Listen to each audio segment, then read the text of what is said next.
Le petit matin Sud Radio, 5h-7h, Benjamin Glaise. Sud Radio, la vie en vrai, celle de mon invité, une jeune éleveuse de chèvres de la Creuse. Il y a quelques jours, elle a été victime d'un incendie. Sa ferme en construction est partie en fumée. Dans l'incendie, elle a perdu pour plusieurs milliers d'euros d'outils, mais aussi son logement temporaire. Elle a accepté de témoigner ce matin sur Sud Radio pour nous. Bonjour Roxana Sioclu.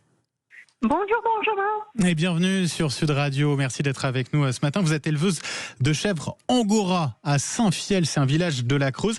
Alors c'est le 19 novembre dernier, au matin, que l'incendie a dévasté votre exploitation. Racontez-nous, vous étiez sur place quand il s'est déclaré cet incendie, c'est ça ?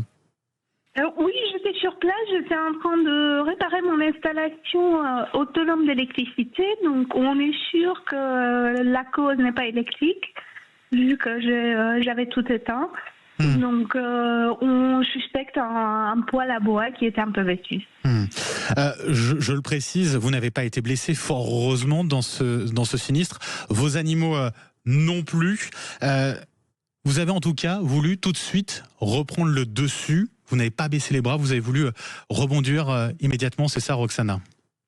Oui, tout à fait. Tout au début, j'ai essayé d'arroser avec un peu d'eau. Comme l'incendie était trop important, j'ai tout de suite sorti le PC portable de la ferme où il y a tous les documents.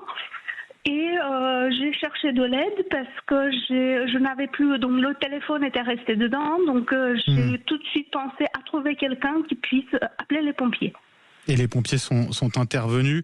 Vous avez perdu votre logement, c'est cela, hein, dans cet incendie. Vous avez pu depuis être relogé ? J'ai pu être relogée chez mes parents, donc je vais attendre chez eux la fin de la construction de ma maison définitive. C'était un chantier, donc vous n'aviez pas encore d'assurance, vous n'avez pas encore souscrit à une assurance, donc vous avez décidé de faire appel à la solidarité. Alors d'habitude, ces derniers temps, quand on veut faire appel à la solidarité des gens, on lance une cagnotte en ligne. Vous avez décidé de faire autrement. Racontez-nous pourquoi cela ? Oui, tout d'abord parce que je dispose déjà d'un site internet, donc une plateforme en ligne avec un don en contrepartie, ça aurait été la même chose, sauf que la plateforme, elle prend 6% de commission. Donc en achetant sur mon site internet directement, je ne dois plus payer cette commission.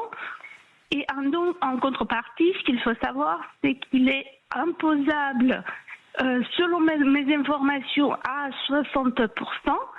Donc je risquais de me faire taxer tout de suite pour un don de 10 € par exemple. 6 €, donc 4 € seulement seraient restés pour la construction de la ferme. Et en plus, la personne qui contribue, elle aurait eu rien en retour. Donc, j'ai préféré mettre en avant mes produits, ma production, et cela m'a rapporté un petit peu de trésorerie pour pouvoir continuer. Justement, la solidarité qui a joué, elle a été au rendez-vous véritablement, Roxana ? Oui, elle a été au rendez-vous. Il manque plus en ce moment, je pense, qu'à 1 500 € pour pouvoir racheter les outils qui ont été perdus. Donc voilà, on attend pour voir. Il y a encore des commandes qui tombent. Mais ça, c'est une très bonne nouvelle. C'est une façon aussi de valoriser votre travail, de dire aidez-moi, mais en achetant mes produits. C'est comme ça que vous pouvez m'aider. Les produits, du coup, vous utilisez la laine, c'est ça, la laine mohair. C'est des habits que vous faites ? Exactement, c'est des habits et puis des plaids, des chaussons, voilà. Bah oui, c'est tout. C'est le moment en plus. Laine de chèvre. C'est ça. C'est le moment. Vous en êtes tout de la reconstruction de votre ferme. Le moral est plutôt bon, en tout cas, je l'entends là. Oui, mais il ne faut pas baisser les bras parce que si on baisse les bras, tout s'écroule.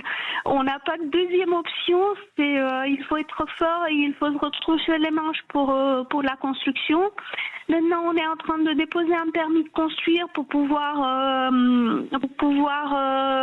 faire un local où les outils seront stockés désormais, qui soit assurable, parce que si un autre sinistre intervient, on sera dans la même situation.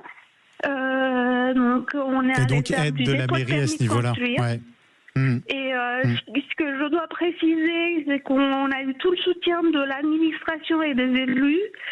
Et apparemment, notre permis de construire va être octroyé sous les 15 jours de la date de dépôt pour nous aider justement avec une procédure accélérée. La super solidarité locale, ça c'est important. Et effectivement, c'est une très bonne nouvelle. Pour se faire plaisir, acheter un plaid ou des chaussons de votre fabrication, on va sur le site internet. C'est quoi ce site internet, Roxana, pour ceux qui veulent participer à la solidarité puis se faire plaisir?